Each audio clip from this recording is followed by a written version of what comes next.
Hello everyone, welcome to adept. My name is Niharika Walia Bhatnagar और मैं आपके साथ में हूँ for the area of 10 minute series on our CIB ABFM। आज हम ABFM का एक इम्पॉर्टेंट टॉपिक कवर करने वाले हैं, फाइनेंशियल लेवरेज। ये पेपर में बहुत बार पूछा जाता है और आज जो करवा रही हूँ ये सबसे ज़्यादा पूछे गए टॉपिक्स में से एक है। इनफैक्ट जो फर्स्ट पेपर हुआ था उसमें इसी में से न्यूमेरिकल भी आया था। तो चलिए शुरू करते हैं the degree of financial leverage के साथ। But before I proceed further, जल्दी से हमारी बुकलेट को डाउनलोड कर लीजिए, क्योंकि ये बुकलेट जो है इसमें आपको PYQ मिल जाएंगे पिछले चारों पेपर्स के। 4 बार ही न्यू सिलेबस में पेपर हुआ और वो सारे के सारे मेमोरी बेस्ड आपके पास क्वेश्चंस अवेलेबल हैं हमारी PYQ बुकलेट के अंदर। तो जल्दी से जाकर उसको डाउनलोड कीजिए और समझिए किस तरह के पेपर में पहले क्वेश्चंस आए हुए हैं और किस तरह से आपको प्रिपरेशन अब करनी चाहिए। ठीक है, चलिए। हमने लास्ट सेशन में इस चीज़ को कवर किया था कि फाइनेंशियल लेवरेज क्या होती है। जब बिजनेस ग्रो करना चाहता है उसे कहीं ना कहीं से अपने लिए पैसे अरेंज करने होते हैं। जब अपना पैसा कम होता है तो the best thing is that you borrow the funds from somewhere which is covered है। ये एक स्ट्रैटेजी है कि आप ना बोरोड फंड्स को बढ़ा ले, ताकि ना हमारे इक्विटी शेयर होल्डर का पैसा बढ़े। पैसा कैसे बढ़ेगा? प्रॉफिट बढ़ेगा तो उसका पैसा बढ़ेगा। ठीक है, तो हमारा बेसिक एम ये है कि अर्निंग पर शेयर जो है वो ऑर्गेनाइजेशन के अंदर इंक्रीज हो जाए। बट द फैक्ट इज कि देखिए, हम लोग कितना लेवरेज लें, कितना हम लोग बाहर वालों से पैसा ले, हमें वो देखना पड़ेगा ना। It is a very tedious task to do. Financial leverage जो है वो क्या करती है, वो आपके ना डेट को एम्पलीफाई कर देती है कि हम ज़्यादा लोन ले लेते हैं as compare to going for equity, because equity is a trouble something. Equity share holder बढ़ेंगे तो वो और ज़्यादा पैसे भी मांगेंगे in the form of dividend. Voting rights भी हमें अपने कॉम्प्रोमाइज करने पड़ जाएंगे। तो it is better to take a loan. Loan लिया, पैसे दिए, लोगों को इंटरेस्ट पे ऑफ किया and that is it. But problem क्या है इसकी? ये ना एक डबल एज्ड स्वॉर्ड है। क्यों? जो रिटर्न्स बढ़ा देता है लेकिन फाइनेंशियल रिस्क भी बढ़ा देता है। अगर आप कोई डेट लेते हैं, डेट लेने से क्या होता है एवरीवन? कोई भी डेट लेने से आपका रिस्क इंक्रीज हो जाता है। रिस्क के इंक्रीज से क्या हुआ? द क्रेडिट रिस्क इंक्रीजेस, तो इक्विटी शेयर होल्डर फिर खड़ा हो जाएगा आपके पास। वो बोलेगा आपने डेट तो और ले लिया, लेकिन आपने फाइनेंशियल रिस्क हमारे पैसे पर बढ़ा दिया, अब आप हमारा डिविडेंड बढ़ाओ। अगर आपने ज्यादा पैसे कमाना शुरू कर दिया, फिर हमारा डिविडेंड बढ़ाओ। इन शॉर्ट, आप डेट लेकर काम करो, आप इक्विटी लेकर काम करो। इक्विटी शेयर होल्डर को जब दिख गया किसी भी सोर्स के कारण ऑर्गेनाइजेशन की इनकम बढ़ रही है, तो वो सामने से कहेगा कि मेरा भी डिविडेंड बढ़ाइए, इसके बिना तो मेरा काम नहीं चलेगा। ठीक है, ये चीज होती है। And then we have the topic of business must find an optimal level of leverage to balance risk and return. आप कितना रिस्क लेते हैं और कितनी रिटर्न लेते हैं, ये आपको क्लैरिटी चाहिए होती है। कि आप बहुत ज़्यादा रिस्क ले रहे हैं वो भी गलत है, बहुत ज़्यादा रिटर्न हो रही है तो उस पर भी एक टाइम बाद ऑब्जेक्शंस खड़े हो जाते हैं। सो इनका बैलेंस होना ज़रूरी है। जितना रिस्क उसी के हिसाब से रिटर्न। ज़्यादा रिस्क ज़्यादा बड़ी रिटर्न, छोटे रिस्क छोटी रिटर्न। ठीक है, ये रहता है हमारा फाइनेंशियल लेवरेज का बेस।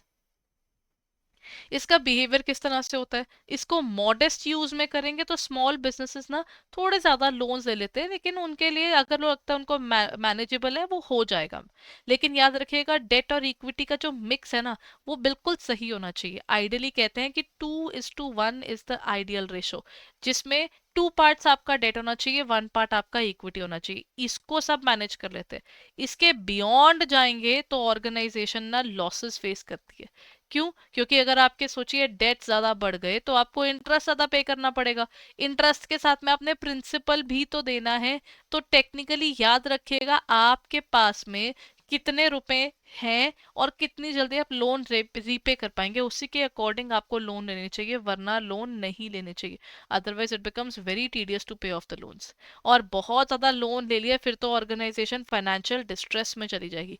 ऑर्गेनाइजेशन अपने आप को यही देखती रहेगी कि मैं अफोर्ड कर पा रही हूँ लोन्स की नहीं कर पा रही हूँ, अब क्या करूँ क्योंकि मेरी रिटर्न्स गिरती जा रही हैं। सो की इनसाइट यही है, अगर लार्ज प्रोडक्ट्स है तो हमारे पास high leverage risk, high leverage increases the risk significantly. बड़े प्रोजेक्ट्स में अगर आप बहुत ज़्यादा लोन लेना तो वो दिखता है कि अगर बाई चांस उन्होंने नहीं दिया तो पूरा का पूरा बिजनेस खत्म हो सकता है। तो फाइनेंशियल लेवरेज का इस्तेमाल बड़े प्यार से करने की बहुत ज़्यादा ज़रूरत है। जब हम फाइनेंशियल लेवरेज की बात करते हैं, अब मैंने आपको बोला था हम डिग्री समझेंगे। इसकी डिग्री क्या होती है? कितना चेंज आपका EPS में आ रहा है, अर्निंग पर शेयर में आ रहा है, क्यों? क्योंकि आपने क्या किया है, लोन लिया है, तो आपका earning before interest and tax में भी एक चेंज आता है, क्योंकि आपका पैसा बढ़ेगा लोन लेकर, आपकी अर्निंग्स बढ़ेंगी तो इक्विटी शेयर होल्डर का हिस्सा बढ़ेगा। यही चीज इसमें ये रिफ्लेक्ट करता है through this particular method. Change in EPS divided by EPS, मतलब आप अर्निंग पर शेयर का पिछले साल और इस साल का चेंज देखेंगे, डिवाइडेड बाय पिछले साल वाला आपका earning per share, divided by आपका ईबीआईटी इस साल और पिछले साल का डिफरेंस, और नीचे क्या आएगा, प्रीवियस ईयर।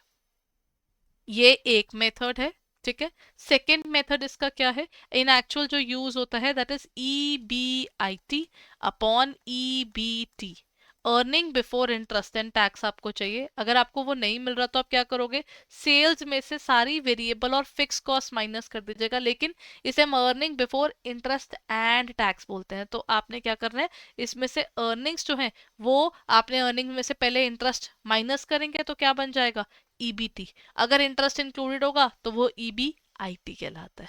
तो earning before interest and taxes, अगर आपको प्रॉफिट आफ्टर टैक्स दिया हुआ उसमें सब कुछ ऐड कीजिए, टैक्स वापस ऐड कीजिए, इंटरेस्ट वापस ऐड कीजिए, और बताइए कि आपकी अर्निंग्स कितनी थी बिना इस इंटरेस्ट और टैक्स को कंसिडर किए।